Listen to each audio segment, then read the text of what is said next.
Life is a miracle. To witness a mother give birth and a child grow up, to watch the gift of life unfold over the years, all those key moments imprint on your memory forever. And this process of growth and change is fascinating. It's why we show baby photos at weddings and wedding photos at funerals. But the most fascinating changes aren't external, but internal. Not to our body as much as to our soul, to who we become. In the Christian way, this process of change is called spiritual formation.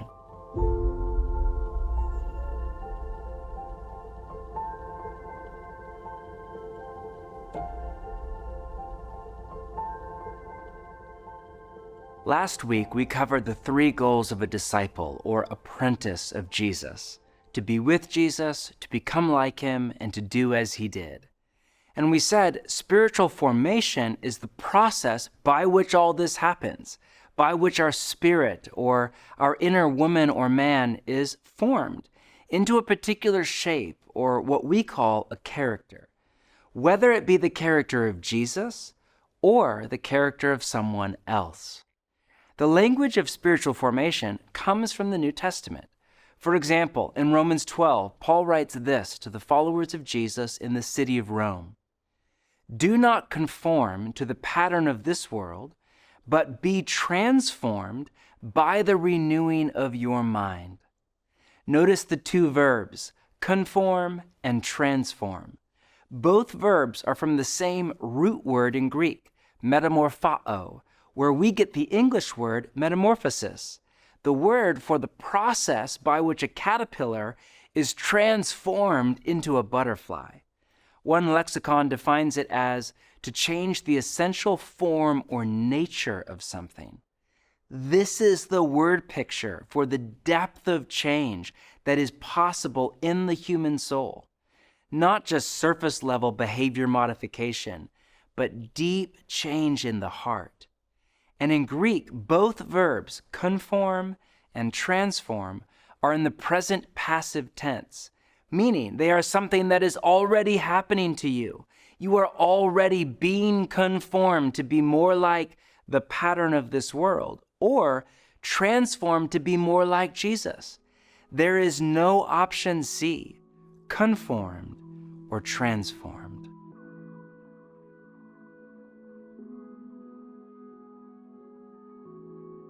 When I first moved to New York City, one of the things I noticed was how much the city itself shaped me. New York is a formation machine. It affects your level of aggression. It affects the pace at which you walk. In fact, sociologists tell us that if you live in New York for a while, you will actually begin to walk faster than people in other cities.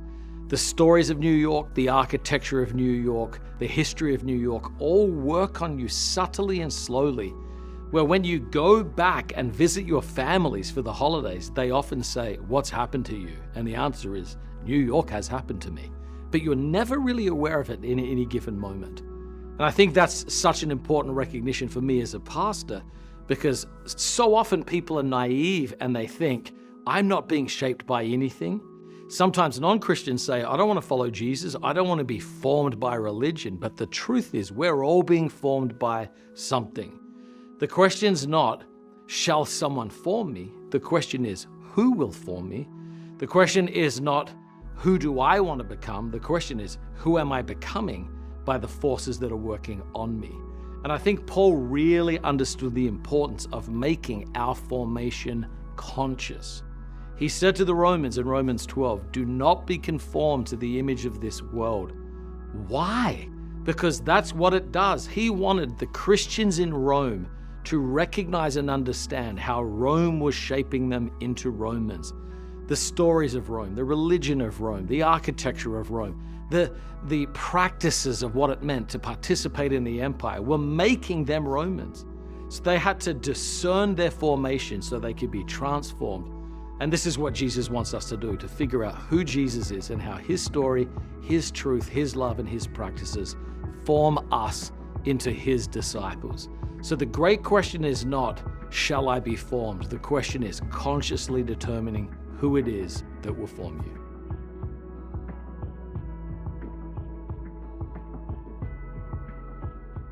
The first thing we need to understand about spiritual formation is this. Spiritual formation isn't a Christian thing, it's a human thing. To be human is to change. We can't help it. Whether we are religious or not, we grow, evolve, go astray, come back to the path. I occasionally hear people say they are getting into spiritual formation, by which they usually mean they are reading good books and beginning to practice ancient spiritual disciplines like solitude and silence, or they are in therapy. All very good. But just to clarify, you've been being spiritually formed since before you took your first breath. Spiritual formation begins in utero and continues through all our days, whether we are into it or not. Mother Teresa was a product of spiritual formation, and so was Hitler. Queen Elizabeth was spiritually formed, as was Genghis Khan. Their spirits were formed over a long period of time through a complex alchemy of genetic inheritance, family patterns, childhood wounds, education, habits, decisions, relationships, environments, and much more. Same with you and me. We've been formed. We're being formed, and we will be formed in the days to come. Spiritual formation is not optional. The problem is, most of our formation is unintentional. No one sits down one day and decides to be conformed to the pattern of this world. No one sets out to become bitter or angry or greedy or judgmental or fearful. It just happens. Simply by living in Manhattan or LA or wherever you call home and living a normal life. Because of that, I've found it incredibly helpful to name the forces in my life that are forming or deforming me. And in this session, we want to help you do the same. To that end, here's a paradigm we call unintentional spiritual formation. How we become who we become is a sacred mystery of the human soul, taunting the brightest minds of both science and spirituality. But there is a surprising level of agreement across disciplines. We are formed by 6 primary forces: our habits, our relationships, the stories we believe, our environment, time, and experience. The first 4 forces are more active, more about what we do. The last 2 are more passive, more about what is done to us. Let's take a deeper look at each one. We are formed by our habits. What we do on a regular basis, we become. Reading the news, doom scrolling on social media, going to the gym, the things we do something to us. They get into the core of our being and shape who we become. The journalist Charles Duhigg called this the power of habit. It's easy to think we're just watching Netflix or checking email late at night or buying another pair of shoes. But actually, we're turning a kind of invisible fulcrum in our heart in a particular direction. We're becoming a type of person. Secondly, we are formed by our relationships. We become like the people we spend time with. Think about your family and friends. The odds are very high that you dress like them, think like them, talk like them, vote like them, spend money like them, and so on. Third, we are formed by the stories we believe. God wired the human brain to search for meaning, to take all the data points of reality and turn them into a story, a narrative to live in and live out. This is why we love movies and novels and telling stories around the campfire. And every day we are exposed to stories. Stories about what is the good life, what will make us happy, and what the meaning and purpose of life even is. These stories shape us far more than we realize. And whatever stories we come to believe are true, determine the kind of people we become. For example, one of the reasons so many marriages end in heartache is because no marriage can possibly live up to the story we are told by Hollywood and pop music. which is very different from the story Jesus tells. The stories we believe give shape to the thousands of decisions we make every day, from whether we stay in a marriage, to how we spend our money, to how many hours we spend at work. Pick your stories carefully, because they will determine who you become. And our stories and relationships and habits all come from an environment. Whether you live in a small town or a global city, in a Western secular culture or a traditional religious culture, we all become like the place we live. And in the digital age, we all live in two places at once, in our city or town or area, and in the echo chambers of the algorithms that define our digital home. This may be good or it may be bad, but it is. You will become like your environment. These forces work on us slowly over time. They sneak up on us little by little and have a cumulative effect. We wake up one day and realize we've changed. And through experience, we are deeply shaped not just by what we do, but by what is done to us. Nowhere is this more true than in our family of origin and our childhood, but it's also true of our whole lives. Do we go to college or drop out of high school? Get our dream job or file for bankruptcy? Get married, get divorced, or stay single? Our experiences deeply shape who we become.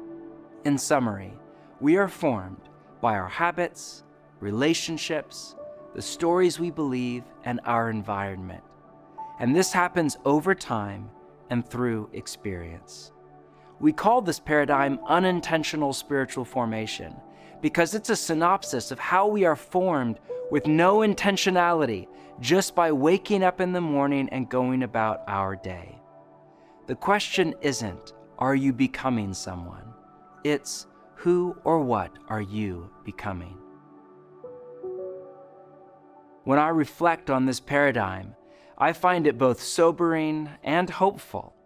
Let me guide you in a short reflection exercise. Close your eyes for just a moment. Take a few deep, slow breaths. Ask God to direct your mind. Now, imagine yourself at 70 or 80 or 90. What kind of person do you see? Ask yourself, who am I becoming?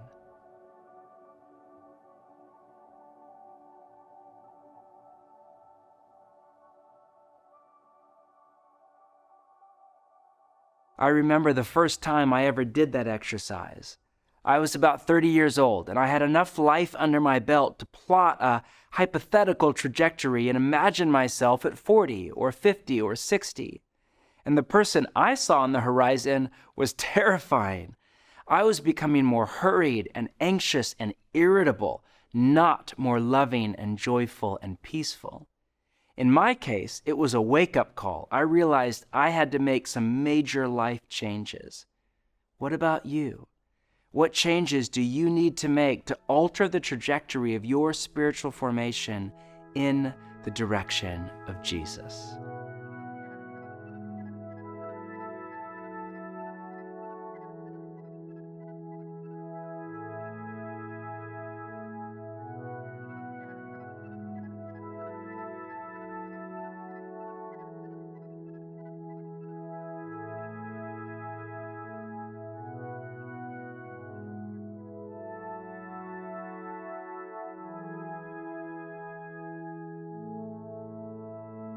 Thank you for listening. Now it's time to process this truth about spiritual formation together. You may be feeling a number of emotions as you realize you're becoming a person, and that all sorts of forces in your life, from your morning routine to your friend group to your social media feed, are deforming you more than forming you. Let's process this together. Circle up in groups of 3 to 5 people and talk through the following questions. The first: what habits do you keep in your daily and weekly life, and how might they be shaping you? This may be as simple as what you do after you wake up, what activities fill up your free time, or as complex as how you respond internally and externally to interruptions in your day? Second, who are the most important people in your life? And what do those relationships look like? Third, as you reflect on your own journey, what stories have shaped the way you view the world, and where do these stories originate? These stories could be, what's your version of a good life? What should you spend your money on? How should you interact with your family? And fourth, did God reveal anything new to you in this session that you want to say more about? Take a few minutes and discuss.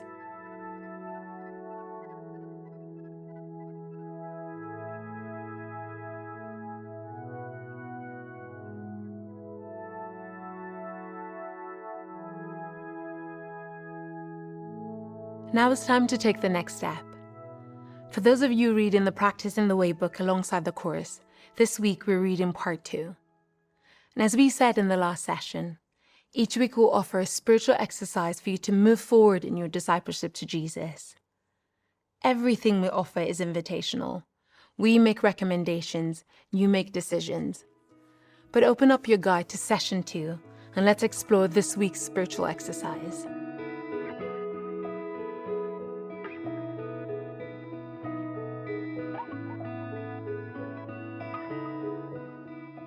Our exercise for this coming week is to conduct a formation audit. For me, going through this formation audit has been a powerful and illuminating experience. Prayerfully going through an exercise like this can help us become more self-aware and set the stage for our growth toward wholeness, for our becoming more like Jesus. In this exercise, we take an inventory of all the forces that are currently forming us. To help you with your audit, we have created a template for you to work through, which you can find in your guide in the On Your Own section for Session 2. In this audit, we work through each of the 6 forces that form us: the stories we believe, our habits, our relationships, our environment, our time and experiences. The first step is to write out your morning routine, your workday, your evening habits, your eating and sleeping patterns.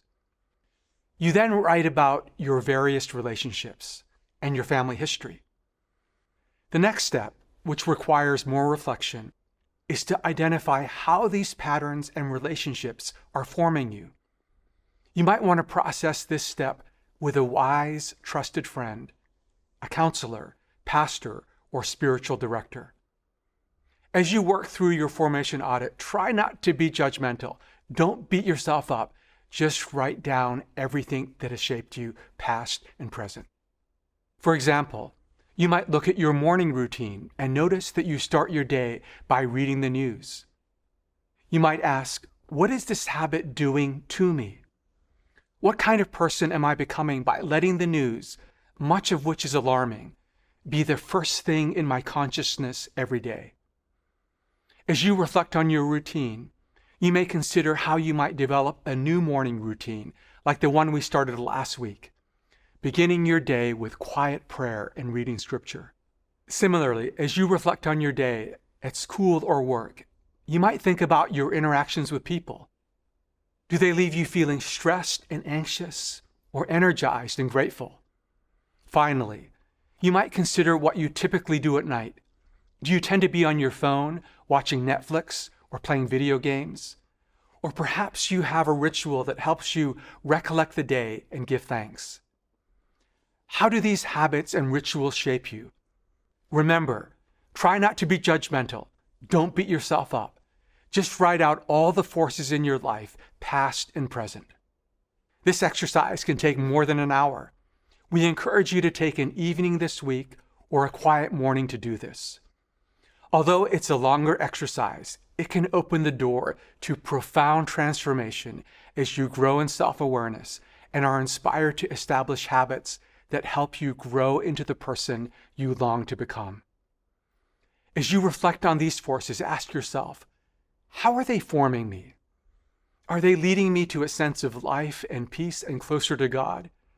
Or are they causing me to feel restless, anxious, and distant from God? As you continue your daily prayer rhythm you practiced last week, use some of that time to offer whatever feelings, desires, insights, or interactions you have to God, and pray that the Holy Spirit will lead you onto the path of life. As you conduct your formation audit, as David prays at the end of Psalm 139, may God search you and know your heart, test you and know your anxious thoughts, and see if there is any offensive way in you, and then lead you in the way everlasting.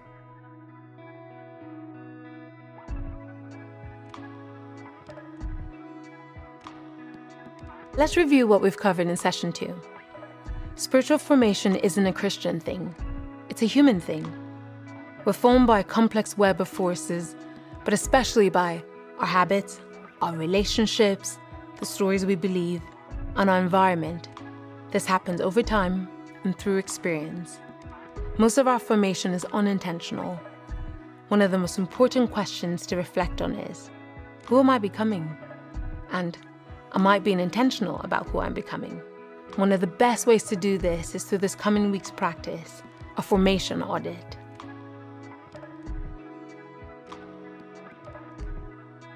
The philosopher Dallas Willard used to say, the main thing God gets out of our life is the person we become.